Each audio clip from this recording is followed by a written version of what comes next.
দেখো, অস্ত্রওয়ালা জামাতে ডিজাইন করতে গেলে কিন্তু খুবই প্রবলেম হয়, তার উপর আবার সিল্কের এরকম ধরনের যেগুলো ধরতে গেলে এরকম হড়কে হড়কে যায়। তো প্রথমে আমি এরকম কুচি কুচি করে নিয়েছি, তারপরে আমি যেটা মেন ফ্যাব্রিক তার উপরে এইভাবে এটাকে সেলাই করে নিচ্ছি। এরপরে আমি অস্ত্র লাগাবো কীভাবে দেখে নাও। তো এটাকে এরকম উল্টো করে রেখে নিয়েছি। এবার অস্ত্রটাকে আমি এরকম নিচের দিকটাকে 1/2 ইঞ্চি এরকম মুড়ে কিন্তু ডাইরেক্ট এটাকে চাপ সেলাই করে নেবো। দেখে মনে হয় যে করেছে খুব কঠিন হয় সেলাইগুলো করতে, কিন্তু কিছুই না, কঠিন কিছুই হয় না। একটু ধৈর্য ধরে আর বুদ্ধি ধরে কাজগুলো করতে হয়, তাহলে কিন্তু নিট অ্যান্ড ক্লিন হয়।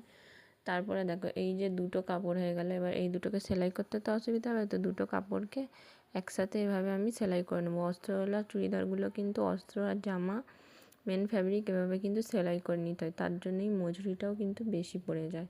তো বাকি যেটা এক্সট্রা কেটে নেব, দেখো দুদিক দিয়ে পুরো ঠিক